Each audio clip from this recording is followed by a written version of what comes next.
Reflection Tuesday for November 3rd, 2020. Excuses, excuses. In today's gospel, Jesus is at dinner with Pharisees.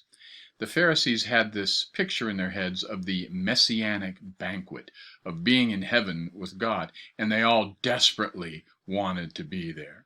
Only problem is, they believed only Jews would be there. And not only that, but only the good Jews would be there.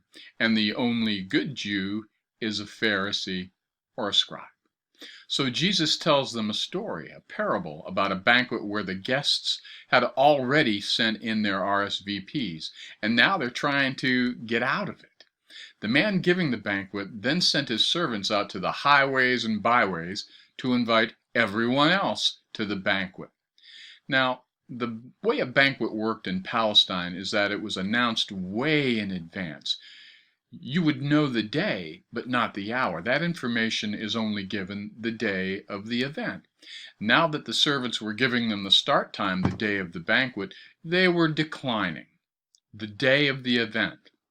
That was a serious insult. Imagine if 50% of your dinner guests canceled on you just hours before your dinner. Of course, the man in the parable giving the banquet stands for God, and the Jews were the original invited guests. Here's what this has to do with us. We are part of the crowd that was invited next, those not so perfect Jews and Gentiles on the highways and in the bushes. The truth in the parable is everlasting because the excuses for not attending the banquet today are similar to those in the gospel. They were invited, they accepted, then they made excuses, and not for any compelling reason or emergency. I bought some land and I have to check it out. I bought a bunch of oxen and I have to inspect them. Really? You bought a bunch of expensive oxen without checking them out first? I just got married and my wife.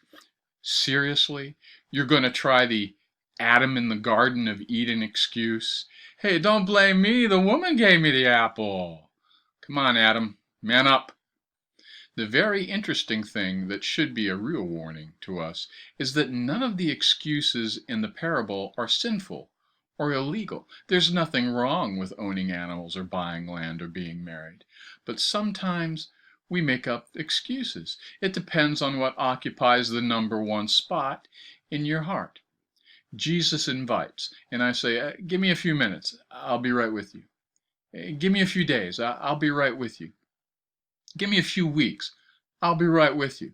It would be more accurate if I said, Jesus, I'm declining the invitation, but I'll take a rain check. Imagine being arrogant enough to think, I can rain check Jesus. I know we're all very busy people, but still, we should never lose sight of the fact that the invitation is from Jesus himself. These invitations are expensive. They're engraved with nails and purchased with blood.